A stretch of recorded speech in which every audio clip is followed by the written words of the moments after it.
Okay, what's going on, guys? And welcome to a brand new episode of Energized. Ross, introduce the guest, man. Oh, you already know who it is. It's the Jamaican sensation. It's Fabian the Assassin Edwards. Look at that smile. It will brighten up a room. Fabian, how are you doing? I'm doing well. I love that introduction. We need to save that. Put that it's great to have Mr. Tasty Shots back in the show, man. I'm back, man. Nice to be back for a while. He's back with a bang. He's back with a bang. Fabian, let's get straight into it. How disappointed were you with the outcome to Leon's fight over the weekend? Very disappointed. We all stayed up. I was at my mom's house. We all had the family around and everything. And he was doing so good in the first round. Started off strong, put Bill on the back foot. Had some good strikes on him. So to see it end like that was just so disappointing for him. It's just been up and down for him for the last 2 years. So it's just sad to see. Yeah, like obviously we've had you on the show multiple times. People probably think you're part of the show, and we had Leon on the show as well. So it's hard not to feel somewhat slightly like I don't know if you say emotional is the correct word, but like you're emotionally invested in some sort of way, and then like when you see that, you're just like, oh my god, especially the way he's been out for so long. Yeah. And then to get back in, and then the way he was meant to fight Chimaev, which was the most talked about fight of the year, and then and then that happens, and then it was just like, where does he go now? Like when that like obviously as his brother, like was that the first thing you thought? Yeah, it's the first thing I thought was just like, like. I know, man. I know. I don't know how you felt like. And I see the way, but it's right. I've been punched in the eye. I've been poked in the eye. I've had it all. But the way Bilal went down, I just thought to myself, the fight's finished. Everyone like, get up. And I just thought to myself, I've never seen somebody fall down, a grown man, and cry instantly. You know what I mean? Like instantly cry from eye pokes. I just thought to myself, this fight is finished. So I just sat back and thought, fuck. But yeah, where it goes from now, I don't know. They've just put the Masvidal Usman number 2. I don't see the point. He got dominated in the first fight, but whatever. We'll be getting into that. You know what I mean? But I think hopefully they give him either Burns or Colby. You know what I mean? Something that's gonna make sense. Yeah. First of all, just to touch back on his performance, I actually thought he was in the best physical shape I've ever seen him, and he was absolutely shredded out of his nut. He was by far and large the best shape I've ever seen him in.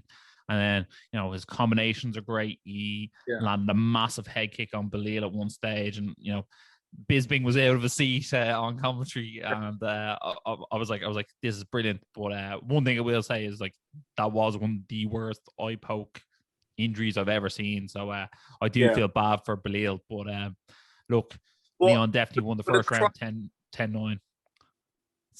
Say again, Fabian? Well, for the crying. I know it was bad.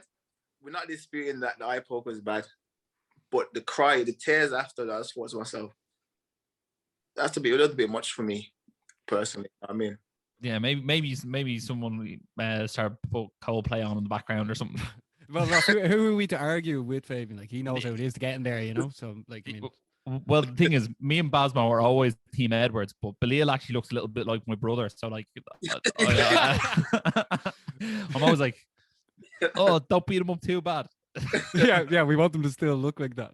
But like obviously Fabian, like in the build up to all that, like I mean, like the amount of like promotion that was put into Leon since the Chimaev fight was announced, like from watching like his social media rise, the way like this Chimaev train was just like blowing him up, and he was getting like the notoriety that he fully deserved, and everyone in the top 5 knows how dangerous Leon is. Like he was finally getting that opportunity, and like unfortunately Chimaev had to pull out, and like that like who knows later on the line they might end up facing each other, but like people were sort of overlooking the Belal thing. They were just like, right, get in there, get that win, and like nobody could, like everyone was looking forward to what he's going to say in the mic after. I mean, so like obviously that's what happened. That's the thing about this game, I mean, like you plan someone's going to become the champ 1 week and then they lose, or McGregor's back and then he loses. Like it's such a crazy game. You can't even simulate this shit, can you? Basmo, who do you want to see Leon fight next? For me, it would be either Burns or Colby. You know what I mean? What about you, Baz? I don't like the Muhammad thing was just sort of he just came in like we're all like everyone knows Leon's on his own like trajectory and like how good he is all around and like the people that the top guys don't want to fight him. They just don't like they don't want to sign and like I saw Belal Muhammad was mentioned that like him and Leon should coach the Ultimate Fighter maybe. Oh, that's what he said. That's what he said. You know what I mean? You might like the sun over in Vegas there, like you know, I mean, bit of doing a bit of pad work with the lads, you know. But like, how's that? You'd obviously be part of that camp if they did the Ultimate Fighter. Like, would you be 100% against that? It just doesn't make sense, in it. You know what I mean? Like, it wasn't like obviously unfortunate for what happened, the result, but you could see from the start a guy that's used to pressuring people. You know what I mean? That's his game. That's what he's built off. You know what I mean? Pressuring people against the cage and like mixing up his strike to his takedown. And he wasn't able to do that. You know what I mean? And that was my brother just getting warmed up. So it was only going to get worse for the kid. You know what I mean? So the fact that he for some reason he thought after getting wobbled with a head kicked and stuff like that, he should get all of these things. It's madness to me. I can't ever see him being champion. I can't. You know what I mean? Like, he doesn't deserve that, man. My brother deserves to. He's on an 8-fight winning streak.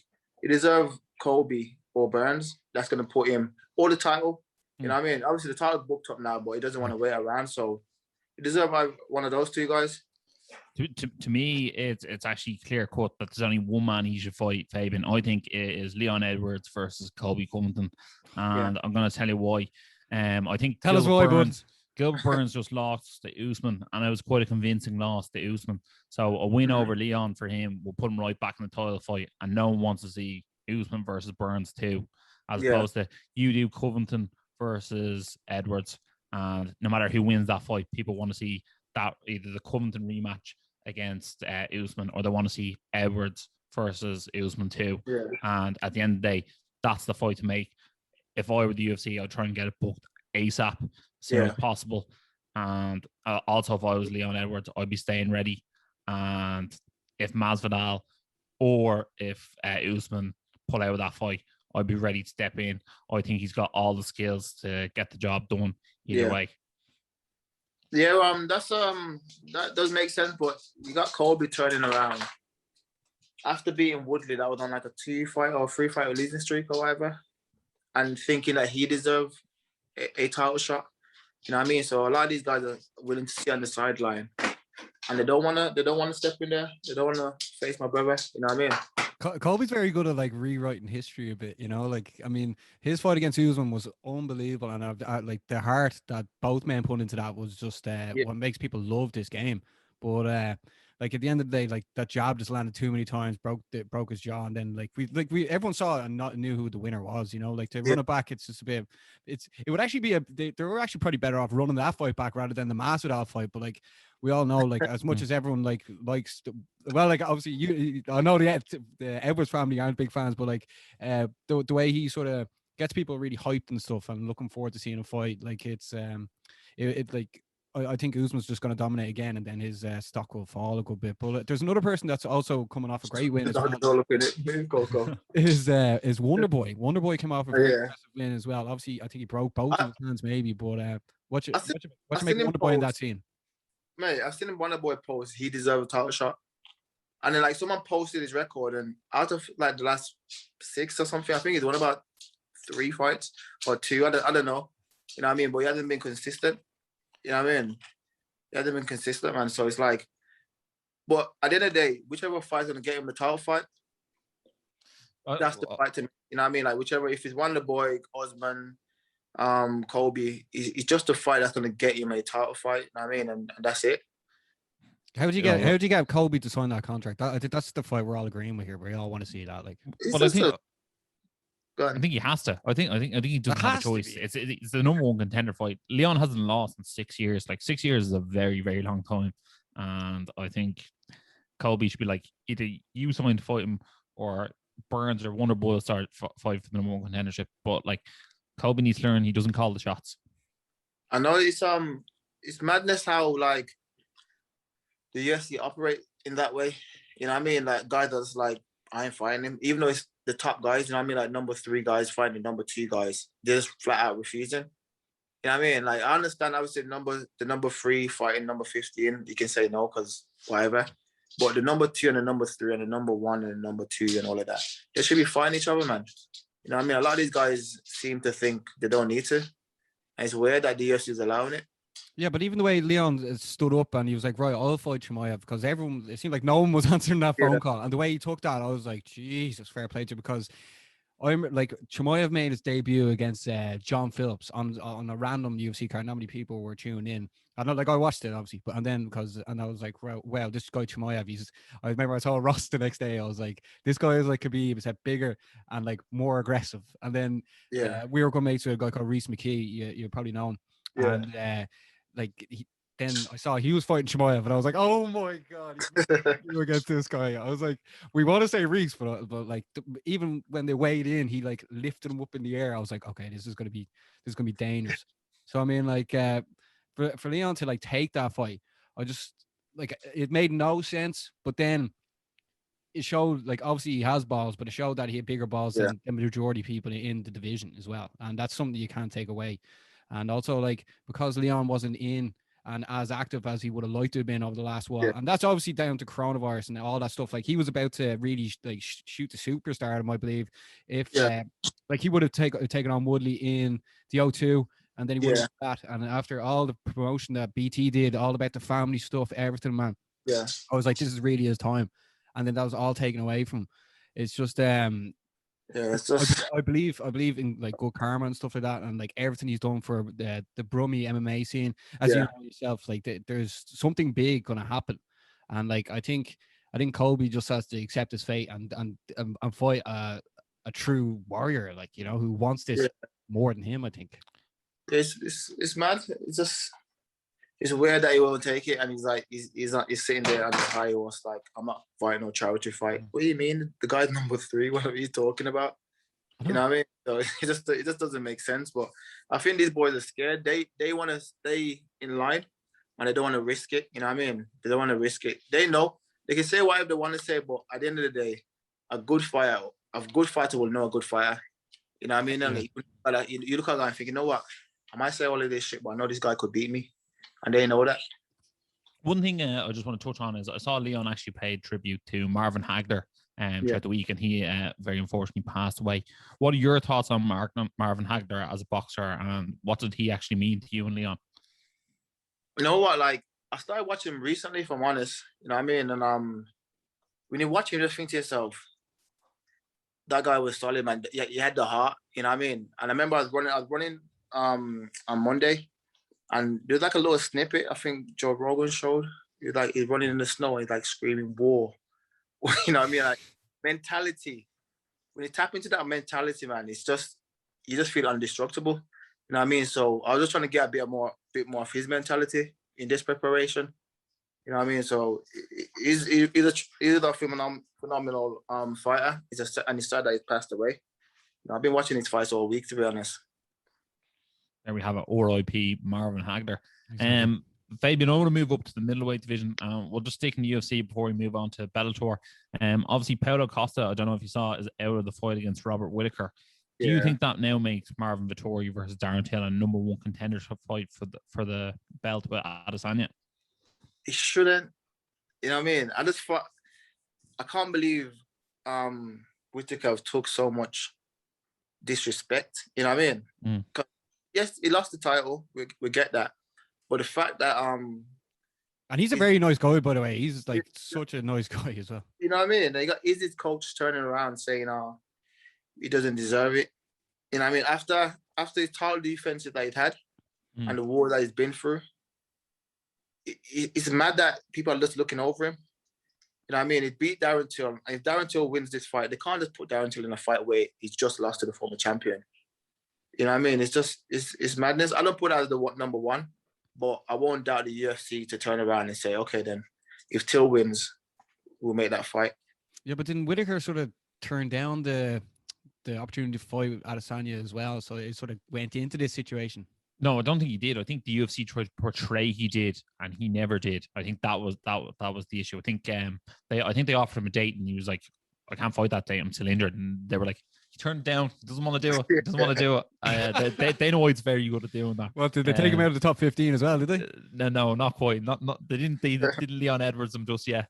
But what do you actually? Here's a quick question for Fabian. Who do you think wins this weekend? Kevin Holland or Derek Brunson? I think Brunson. Okay, and what would you think of Whittaker versus Brunson then, as a replacement? Yeah, Whittaker. Yeah, but do you think that's a good enough fight for them, Whittaker to win and then keep his own contendership? I think so, not because of Brunson, but just because of him winning. You know what I mean? Like, he's lost his title. We understand that, but he's gone ahead and he's beat Darren Till. Oh my God, the dog's going crazy. Strictly Come Dancing, is it? Yeah, he's gone ahead. He beat Darren Till. So if he just gets one more win, for me, I know you can't hear anything on it. No, we can, yeah. Go ahead. Can you?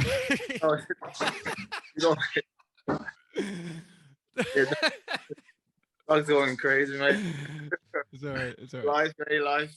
You know what I mean? But yeah, if he beats Brunson for me, he deserves it, man. You know what I mean? He can't just. I hate when I see people's hard work gets disrespected like that.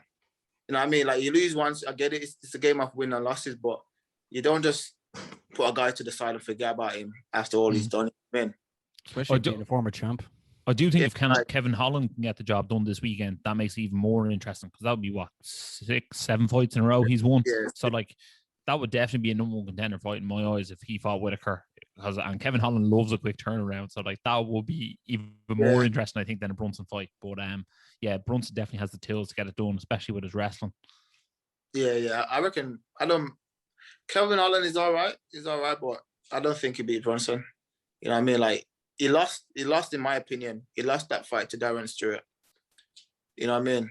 Obviously one split decision, but in my eyes, he lost that fight. So I don't think he will. I don't think he'll beat Brunson, but be interested. What way do you think it'll go down? Because like obviously Kevin Holland was taken down by Jacare and then finished him off the ground. Like which is like was unbelievable. We thought that Jacare was probably going to win, but what way do you sort of see it going? Because we know Brunson's going to shoot at some stage, you know. Yeah, but at the same time, sometimes Brunson gets wild. You know what I mean? He's got heavy hooks. Yeah, you know what I mean. So it's like. And I can't see him getting wild and Kevin Holland looking to shoot on him. So it's if we can keep him off him. Depends his approach. If anything, I'm going to go Brunson round 3. We're going to message you beforehand. I remember, what was it? Kevin Holland? Was it Kevin Holland? Oh no, Brunson. Sorry, Brunson was fighting Anderson Silva, and like he had the chance to take it. Remember, Rossi, he just never did it. And I think he under the bright lights, he's not. I just don't think he's ever going to become champion. No offense to him, you know. But who you guys going for? I'm going for Holland. I think it's just, I love the excitement of it, you know. And that would help Whittaker. Like if they're to fight each other to really push him on. I don't think Brunson really does it, you know. Well, at the start of the year, I predicted Kevin Holland will fight for the belt at some stage. Now, I'm not saying he'll actually get to number one contendership, but like just his willingness to step in on a few days' notice, I think could eventually get him a title shot. So I'm going to say Kevin Holland will win this one, but I would definitely favor Brunson's skills to be able to, like, put it this way, he'll dictate where the fight takes place with his wrestling ability. So there's a high chance of that. Well, Fabian, let's have a look at Bellator MMA. Big deal this year on Showtime. I think maybe yourself included, we're all sort of waiting around being like, what is going on with Bellator this year? But they've eventually announced they're coming back this April.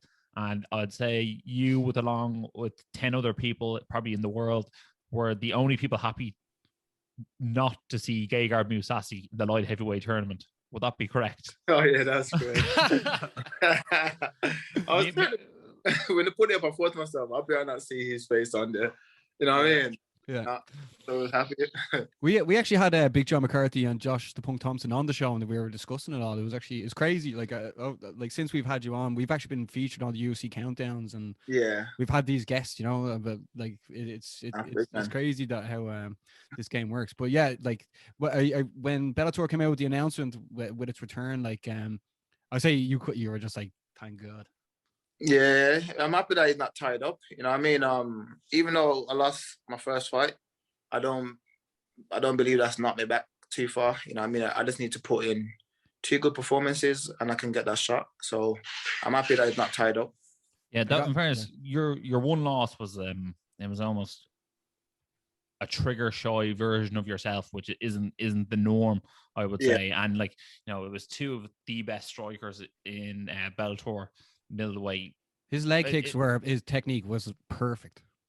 Yeah, what's called it was 2 guys who knew they could put each other's lights out at any moment, and it was quite a tentative fight. It's almost like the middleweight version of Ngannou versus Derek Lewis. You know what I mean? It's like, no, you know, you don't want to take too many risks and then get caught with someone. So, like, I don't think your stock actually dropped because, if anything, if my memory serves me correct, like, you won the 3rd round, and you know, I think people go, right, well, like, if that was a 5-round fight, the tide was turning.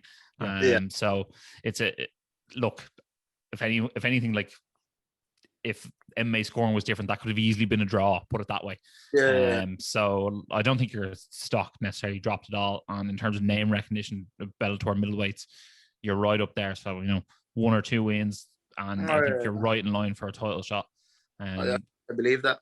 Fabian, what did you learn after that loss as well? Because obviously, like, I mean, everyone knows your style. You go in, you're very calm, cool, and collected. Yeah. You sort of you look very chilled out, let's call it that. And then like and that's then all that. and then when like obviously was the Kostov Van Steenis, like that was like we were watching that fight. It was an empty arena as well. It was just do you know what? Maybe like it looked like it was very sort of tentative, and like usually you're the boss in there. Like like what did you learn after taking that loss as well? Because like I just learned I'm too calm, man. You were very calm. I was like, what? I learned I'm too calm, you know, and the majority of people that fight, it's like they might say whatever they want to say, that I'm a loudmouth and all that shit there, but when they're in there, I know when the fight starts, they're a bit like wary because they know my striking, and I relax too much, man. So I relax and I allow them to come into the fight. You know what I mean? So I've just learned that when the fight goes, let's just go out there and put it on these guys. You know what I mean? Like I believe in my skill set, and I know where I'm at in my skill set. You know what I mean? So yeah, so that was it, you know.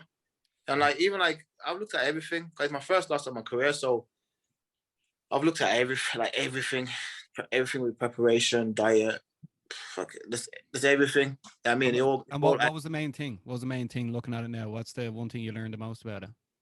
I think apart from like the fight itself, like being more aggressive, you know what I mean, and taking more chance, but it would be like I couldn't even sleep on fight week. You know what I mean? Like I can't, so I need to try to figure out how to sleep when I'm in the hotels. If you take Paulo Costa's route of things, maybe a bit of Jamaican rum might work. The Brand nephews, I'll be pissed. Like 60-70%, man. I'll be finished. Yeah, but you just take a little shot fall and just down the hatch.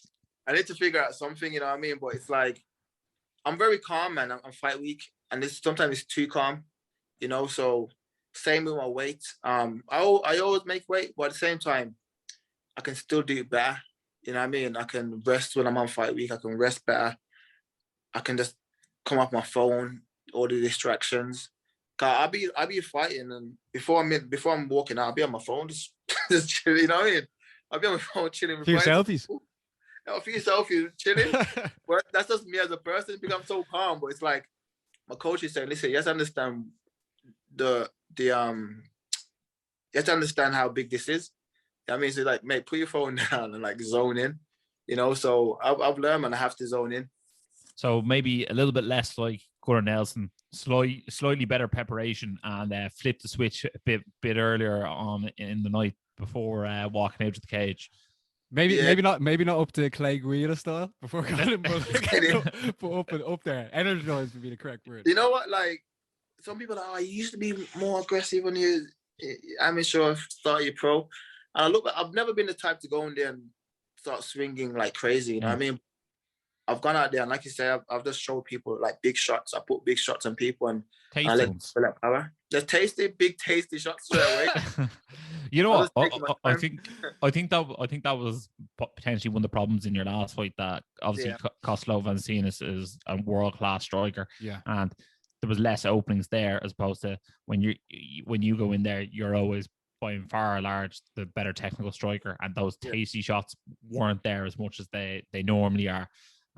But I think going forward, you've obviously learned from that. You know, I mean, if you can always do round 1 feeling someone out, and then put it on them round 2 and 3. You know what I mean? You have that capability. No feeling out from no one. There's no feeling. There's no like. Nah, there's no feeling out, man. Even my training partner was just saying, like, I've been sparring. I normally don't. I've been sparring since this fight, because to change certain things and add certain things into your skill set, you have to, I believe, you have to spar. You know what I mean? So it's good. It's all good learning and technique, but you have to go in sparring and use this technique in a live situation. So I've been sparring, man, and I've came on leaps and bounds in the space of 6 months. So I can't wait to show it, man. Really can't. Really looking forward to it.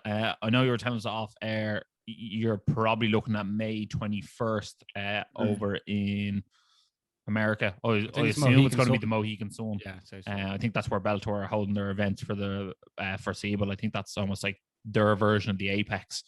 Yeah. I think it's called the Fight Pyramid or something over there. Yeah, they have that little John nickname called for it something. Yeah, he called it something like that. Yeah. So we'll be very looking forward to seeing who you face there and what's going down. But do you know your opponent? I know you don't have to say it, but do you know who it is yourself? Yeah, I do.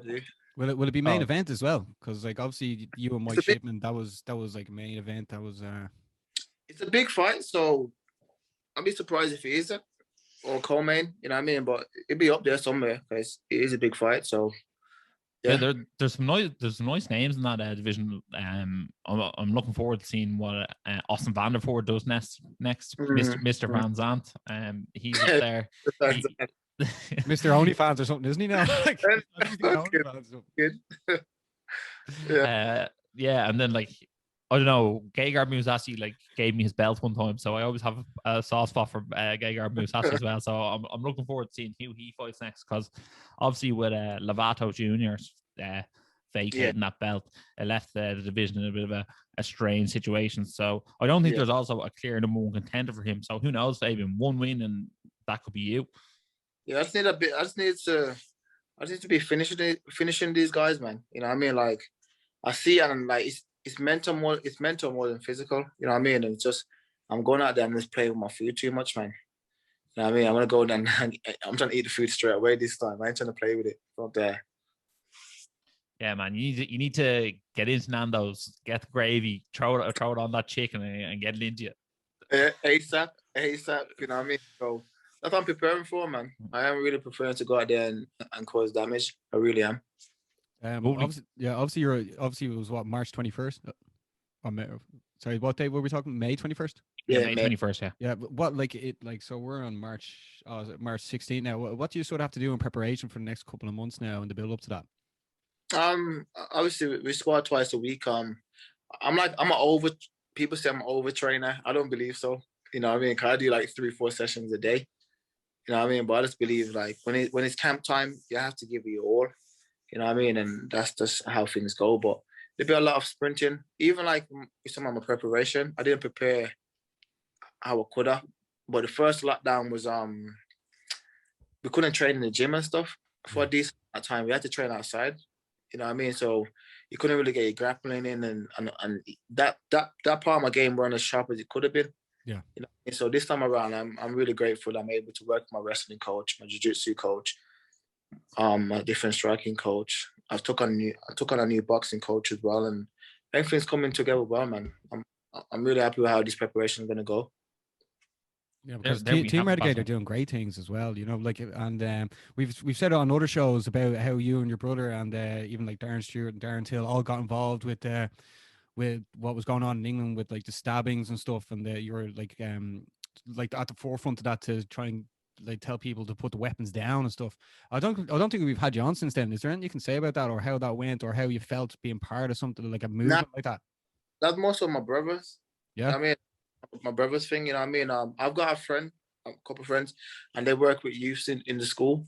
So we've been we've been setting up obviously before this lockdown stuff, but we've been setting up going to school and speaking about obviously my experience growing up, because I was a little shit. I mean, a little bit. So like, you know what I mean? But look what you're doing now, though. Look what you're doing now. Like, I mean, you have to take the good from the bad, and you're doing. Yeah, you have to, you know what I mean? So I think now it's about giving back, innit? You know what I mean? And there's no one better to speak to than someone that's been through stuff you've been through, in my opinion. You know what I mean? So yeah, that'll be happening in the next couple of months when I can start going into the schools. That's brilliant. You have it, like, you know, you've come out the other side and all for the better, and sharing those experiences. You know, especially someone from your position, like, I mean, you could really like touch someone and like make them, you know, feel that, you know, they can turn their life around. But just to touch on Team Renegade, there, Fabian. Obviously, you have guys like Tom Breeze and Joy Herbert. Is there anyone we should be looking out for there on the up and up? It's low. Obviously, you know Aiden Lee. Yeah. You know what I mean? You got a light heavyweight, Matty Byfield. He's dangerous. He's real dangerous. You tried to call out one of your guys, Carl Moore. Yeah. Tried to fight, but couldn't have it. There's a kid called Shay. He's about 17 now. He's dangerous. He's dangerous, man. So he's and what weight class is he? Shay's bantamweight. Is bantam? Yeah, I think Shay's bantamweight. He's a dangerous kid, man. And I'm seeing him spar with like the pros. He's only amateur, and the kid, trust me, he's got such a big future ahead of him. You know what I mean? What about Nathan Frederick as well? I know he's the middleweight champ. Oh yeah, he's all the champs. We already know about him. Oh no, yeah, but I was just like, also, I remember I was listening to Graham Bowen talking about. Is it his last knockout? Yeah, that's what I mean. I know the UFC are known for not like bringing people in if they're over the age of around 35 or something. But it was it'd be great for him to get that opportunity as well, because who knows, if people are going and knocking out people, why not keep these people as long as you want, you know? Yeah, like why not? You know, yeah. I'm surprised they haven't called him, if I'm honest, because there's no one else for him to go in there and fight in cage robberies. You know what I mean? And like obviously timing on his side, but he's still an animal. So it'd be good for him to go in there and put these fights on. I think the UFC fans will love him because of his style. You know what I mean? I think Dana will love him because of his style. They don't like somebody that's going to go out there and put on people's toes and try and knock him out. And that's why he does it every time, you know? Yeah. So hopefully one more fight and he can go, man, because he deserves it. He really does. Yeah, definitely. And also, like, you look at someone like Yoel Romero, who I must ask you about that. You glad he's fighting light heavyweight instead of middleweight? What's called? Who was it? I can't remember. I think it was Luke Rockhold who had kicked him, and it was like kicking a wall. But Yoel Romero was like 43, and he's still going. So you know, I mean, that's Tobias Frederick. He could have another 8 years left if he goes that right. Yeah. But tell us just about Yoel Romero. Do you think you could ever share a cage with him? Mate, he signed, and I messaged at the guy below, Scott Coker, Mike Hogan, or the same level, and I was like, mate, give me him. And he's like, calm down, he's in the light heavyweight. I was like, no, if he ever comes down, I'm hearing it. You know what I mean? So that was my mentality when I said to him, son. I'm like, give me that fight, man. Fuck it. You know what I mean? Let me go in there with him and feel what everyone's saying is about. You know what I mean? But isn't it like heavyweight in it? So I don't know. That's a pay-per-view fight, Basmo. Yeah, 100%. Yeah. Well, speaking about like Yoel Romero, let's look at the light heavyweight tournaments. Like, who do you think's going to win that, Fabian? I think the champion will, you know. Demkov. Yeah, I really do. I think he's good all-rounder. Yeah, I think he's a good all-rounder, man. He's a tough kid as well. He's one of Fedor's main sparring partners as well. So like, if he's learned from the goats, I think it's between himself and Corey Anderson. I just like Corey Anderson side of the draw for Corey Anderson. Not Corey Anderson. Nah, you got it wrong there. He's gonna get chinned. I'm not overly blown away by Corey Anderson either. It's just the way it's lined out. I think it's sort of, he has a good side of the draw, you know. Yeah, but if he goes up any against any of those not Anthony, because he'll be able to take him down. But if he goes up against Yoel, I see Yoel stopping him. You know what I mean? Yeah, but what's called Vadim has to fight Romero first. It's Corey Anderson and that guy who's no name that they can say. It's he's like fighting, the and guy then he'll who fight the winner of Bader versus Machida. Yeah. So like that's a good one. I feel like he might be able to just take people down for 15 minutes and end up in the final. I don't know. We have to see. I'll have to look at that list again and see who's matched up. I can't remember off the top of my head, you know what I mean? But I'll go for the champion. I'll go for the champion. Then also UFC 260 is on in 2 weeks' time as well. Like Stipe Miocic is taking on Francis Ngannou, and Alexander Volkanovski is taking on Brian Ortega as well. Fabian, who do you fancy for the heavyweight title? Because everyone's going to be talking about the winner of Stipe versus Francis is going to fight John Jones. Like, what way do you see this fight going? Because it is a rematch. Stipe like totally dominated the first time. What way do you see it going this time around? Because everyone knows Francis is box office stuff. He's a animal. I'm gonna go Francis, and I think he would have learned a lot from that fight. You know what I mean? He went in there believing in you. When you believe in yourself, when you believe in the hype too much, that you can knock anyone out, you go in there, and like he's saying, he was swinging like a crazy man. He weren't even trying to pick his shots. He was just picking at him. So, and Stipe was able to move and see the shots. I think this time around he'll be a bit more calmer. I was to still throw his powerful shots, but he would take his time. But if he can stop those takedowns, then I see him winning by stoppage. And what about the co-main? Volkanovski versus Ortega. I don't know why, but I'm just not a fan of Volkov. Since they robbed Max, because Max won that second fight, I'm just like, nah, mate, you're not the champ. You know what I mean? Max should have won that second fight. So I'm just like, in my eyes, you're not the champ. You know what I mean? So I'm going to go Brian Ortega. Do you know what? I think it's like everyone loves Max Holloway so much. That, like, I think it was when like Daniel Cormier beat Anderson Silva, everyone was still like booing Daniel Cormier because everyone loved Anderson Silva. It's such a weird game, isn't it? Like if you have a big fan audience, like, and then you lose, everyone's like boo. It's really hard. It's really, really hard. I actually don't know who I fancy for that one, Ross. I think Volkanovski's probably going to win that. Well, I think he probably will, but like Brian Ortega is dangerous from minute 1 to the 25th minute, especially with those submissions. Like when he pulled guard and like had that jumping guillotine on Cub Swanson, that was one of the most outrageous things I've ever seen. So it's going to be a very interesting matchup. Yeah, let's see if we agree on this one, Fabian, because like so far we're 100% not agreeing. Tyson Fury is fighting Anthony Joshua. It's announced the 2-fight contract. Thank God this is actually announced. So they're going to fight in either June or July, or May and June or July, in the summer anyway, and then do one more at the end of the year. Who knows where the fights are going to be on? I'm sure you'll be there. Like whatever one you can get to. Who do you fancy for this one? Because like so many people are saying Tyson Fury is just going to dance all over him. That's what's being said. Like what do you sort of expect here? I'm gonna go Joshua. You know what I mean? Why is that? I believe that I don't think Tyson will be able to I don't think he'll be able to bully him like I did Wilder. You know, in that second fight he came in heavier and he kind of just manhandled Wilder, you know what I mean? Yeah. I don't think he'll be able to do that. And Joshua's his boxing ability has gotten better. Since he's lost to Ruiz, he's gone out there and he's doing pullback counters, he's on his feet, he's moving around. So his fight IQ and everything got better for me. You know what I mean? He's not just going out there looking to take people's heads off. He's looking to go out there and box. So, yeah, I just don't think Tyson will be able to bully him like I did Wilder. And Joshua will be able to keep it long and get the victory. I'm very excited for it. To be honest, I actually think Fury's going to win it. I think both lads, what they've done to the game is just it's so exciting, and it's like it's kind of so many people interested in it as well. It's how do you think Fury get it done? Baz, do you want me to answer that? Decision? No, what's called I do think Fury's footwork is the best at heavyweight. I think his footwork and his jab is going to be enough to give Joshua trouble. I think Joshua normally leans a lot on his jab, and that's what's made him so effective. But he's going to be fighting someone taller than him, which is going to be probably one of the first times he's done that in his career. And I think Fury's going to use his footwork.